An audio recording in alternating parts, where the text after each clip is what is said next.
Halo Sobat Bola, apa kabar? Semoga semua dalam Baik, kondisi sehat dan bahagia selalu. Amin. Ya, amin. ini kan tidak lama lagi akan ada pergelaran sepak bola kelas dunia, yaitu Piala Dunia ya, di mana ada 32 negara yang akan bertanding sepak bola di Qatar bulan November, akhir bulan November ini sampai Desember nanti. Nah, Ya, kita akan mulai membahas nih ya, bagaimana Piala Dunia ini, dan kali ini kita akan membahas dulu dari tim yang berlaga di grup A. Ya, ya, Bro Ibung, gimana nih dengan grup A Piala Dunia 2022 di Qatar? ya. Memang kan ada pembagian-pembagian grup berdasarkan dari pot yang sudah ditentukan oleh FIFA. Dan di grup A sendiri itu terkumpul negara-negara yang berdasarkan pot 1, 2, 3, dan 4. Mhm. Nah, sepertinya pot 1 karena Qatar sebagai tuan rumah, dia akan diberikan privilege sebagai negara yang masuk ke dalam pot 1.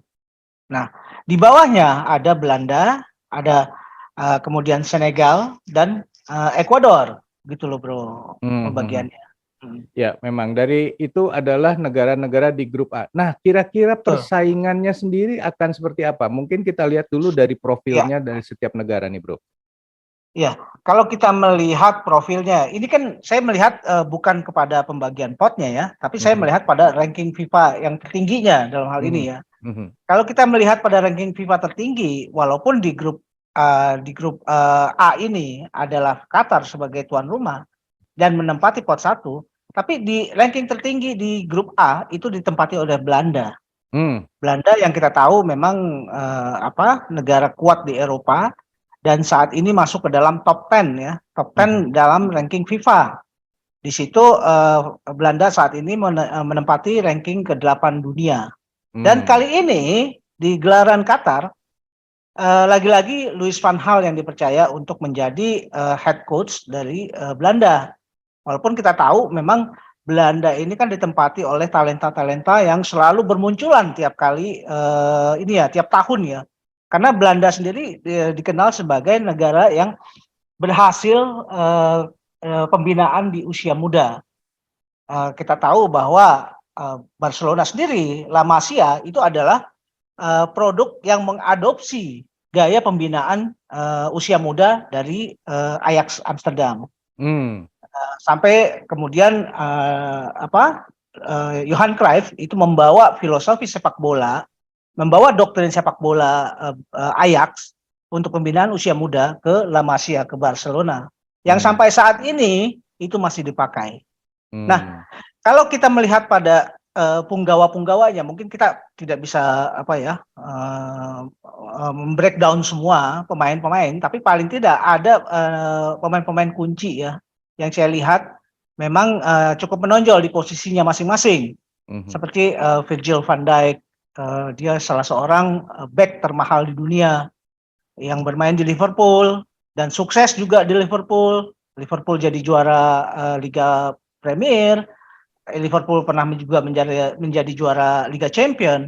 Kemudian juga di situ ada Frenkie de Jong yang saat ini main di Barcelona.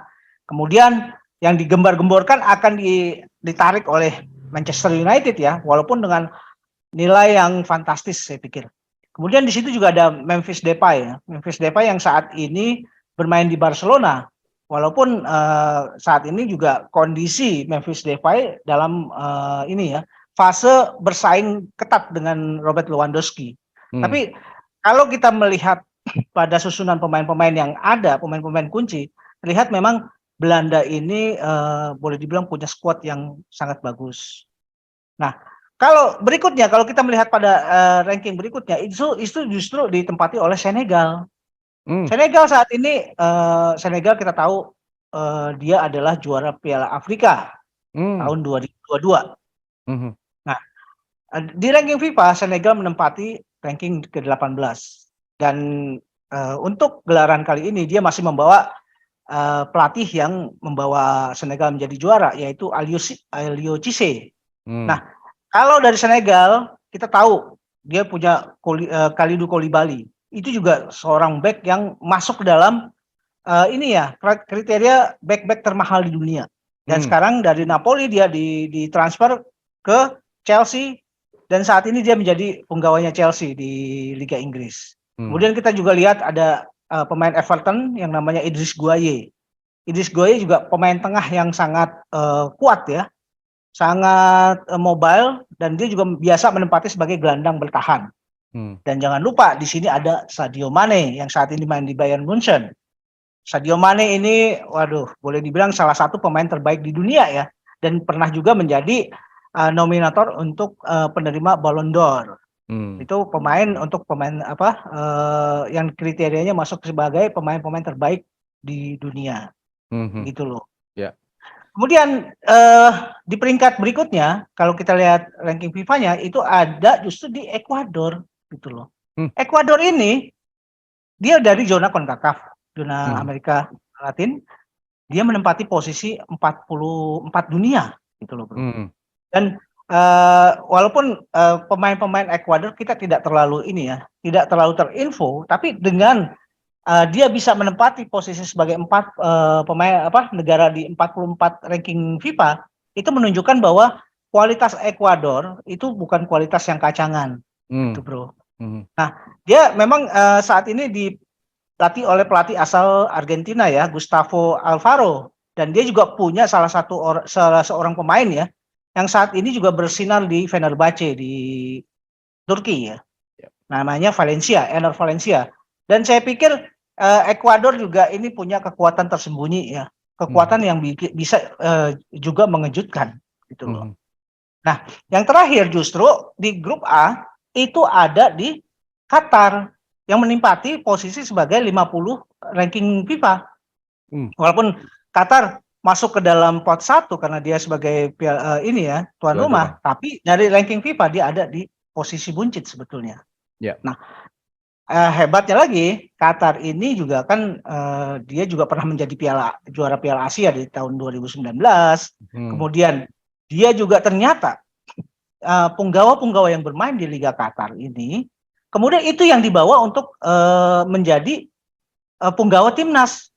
Jadi pemain-pemain Qatar boleh dibilang produk asli dari Liga Qatar, gitu loh. Dan biasanya mereka bermain di klub Al Sadd, kemudian Al Gharafa, Al Duha, gitu loh. Punggawanya dari tim-tim ini kan juga menggambarkan bahwa Liga Qatar ini liga yang sangat kuat di kawasan Asia, begitu, bro. Oke, ini kan ibaratnya kalau kemarin Indonesia jadi tuan rumah Piala Asia, ya itu yang paling buncit itu akan jadi masuk ke pot 1 dan itu dialami oleh Qatar kali ini ya di Piala Dunia. Iya betul. Karena dia sebenarnya secara ranking FIFA-nya paling buncit, tetapi karena dia jadi tuan rumah dia masuk ke pot 1, tapi lawan-lawannya kemudian menjadi ya boleh dibilang Qatar tidak akan berhadapan dengan di pot 1 yang sesungguhnya, artinya tim dengan ranking FIFA yang benar-benar sesungguhnya kuat gitu kan. Ini diuntungkan gitu untuk Qatar. Nah, dari situ sebenarnya kalau dilihat dari ranking FIFA-nya berarti kan Belanda yang paling kuat nih. Apakah kemudian Belanda yang difavoritkan akan menjadi juara di grup A ini, bro? Tentu, kalau merujuk pada hal yang seperti itu ya, artinya ranking FIFA menjadi gambaran katakanlah secara teoritis, itu harusnya memang Belanda yang menjadi kampiun ya di grup A ini. Tapi kan ini Piala Dunia gitu loh, segala sesuatu bisa berjalan dan jangan lupa ada faktor tuan rumah di Qatar ya. Walaupun kita tahu Qatar pemain-pemainnya adalah produk dari kompetisi lokal. Tapi kompetisi lokalnya Qatar ini juga kan kompetisi lokal yang sangat bagus gitu loh. Dan kita lihat ya bahwa di tahun-tahun awal 2000-an kemudian Qatar juga rajin sekali melakukan naturalisasi pemain, itu pemain dari Brazil, kemudian dari pemain-pemain dari Afrika, itu juga kan masuk menjadi skuad andalannya di Qatar. Walaupun kalau saya melihat pada susunan pemain yang sekarang ada, itu tidak ada lagi nama-nama seperti yang berbau Brazil atau berbau Afrika, semua adalah berbau Arab gitu loh, berbau nama-nama Arab. Apakah pemain naturalisasi ini sudah berganti nama atau tidak, saya juga memang belum terinfo dengan detail. Tapi kalau melihat pada asal klub mereka bermain, saya lihat ya itu tadi punggawanya dari 3 klub, Al Gharafa, kemudian ini ya Al Sadd, kemudian juga dari ini Al Gharafa. Nah, itu dari 3 tim itulah yang menjadi sumber pemain-pemain dari Qatar gitu loh, Bro. Ya mungkin kalau di Indonesia ini ibaratnya lokal pride ya gitu ya untuk Iya, timnya. betul. Pelatihnya lokal juga nggak? Nah, Enggak, pelatihnya kebetulan dia berasal dari Spanyol ya, wah Felix nggak jadi Sanchez dong. Bas. Nggak jadi lokal pride dong kalau gitu. Oke. Enggak jadi, betul. Bro, kalau misalnya itu kan dari sisi ranking ya, kemungkinan memang Belanda kuat gitu. Tapi kan Hmm. di tim yang lain itu kan juga ada pemain-pemain yang hebat ya. Apakah Ya, pemain-pemain ini bisa mengalahkan satu sama lain sehingga ranking FIFA nggak kelihatan? betul. Saya ranking FIFA itu kan salah satunya untuk menentukan bagaimana penentuan dari unggulan-unggulan ya. Dan dilihat daripada salah satu kacamatanya adalah edisi sebelumnya dari Piala Dunia, kemudian dari pertandingan FIFA Matchday. Yeah. Kalau kita lihat aja ya, kayak kalau contohnya gini, kalau Qatar produk dalam negeri banyak kan, berbeda dengan Senegal. Senegal seluruh pemainnya berasal dari luar kompetisi dalam negerinya gitu loh, Bro. Ya, karena pemain asing semua ya, abroad semua, abroad. Pemain abroad semua gitu loh. Rata-rata seperti itu. Hampir sama dengan Ekuador.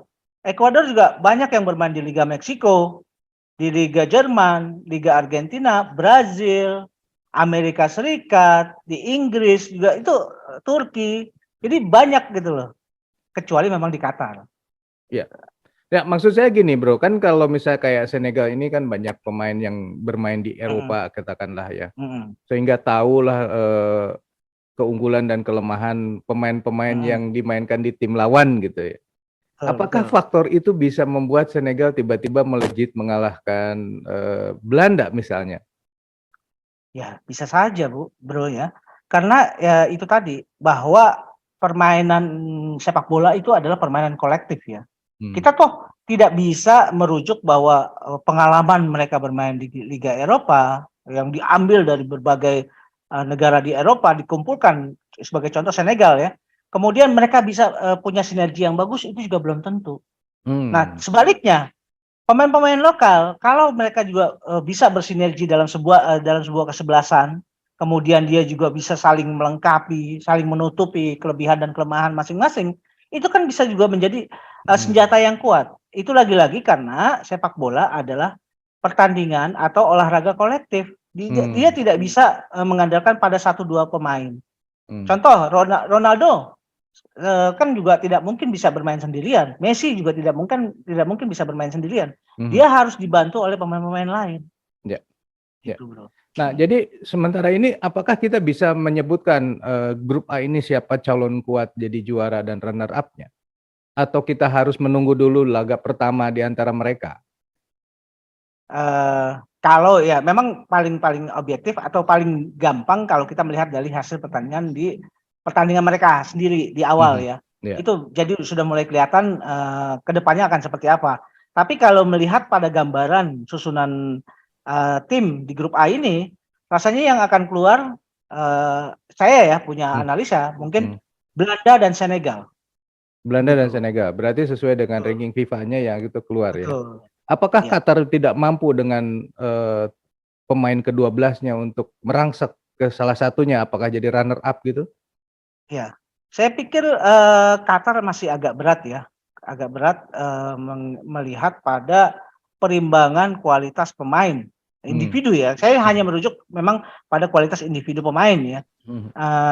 Walaupun ya itu tadi yang namanya olahraga kolektif kan kita tidak bergantung pada satu pemain.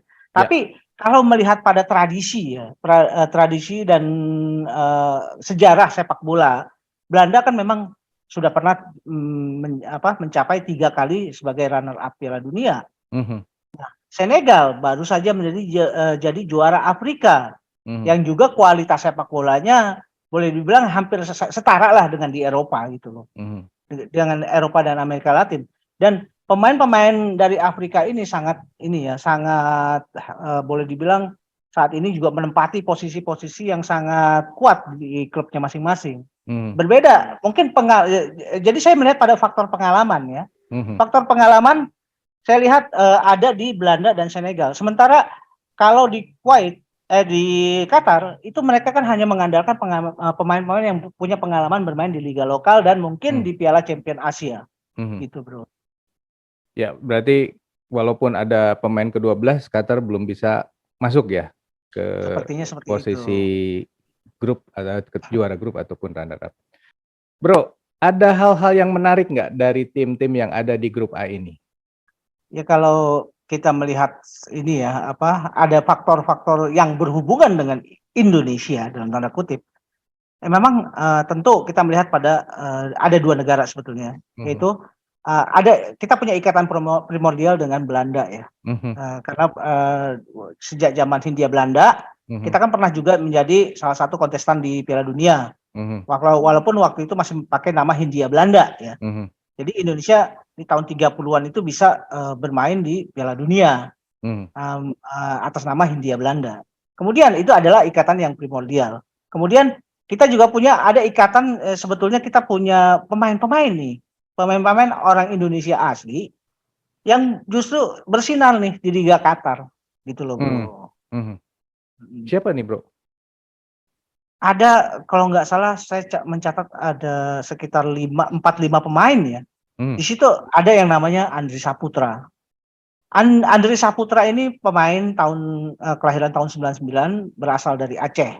Dia bisa bermain di Qatar karena bapaknya memang bekerja di sana di Qatar.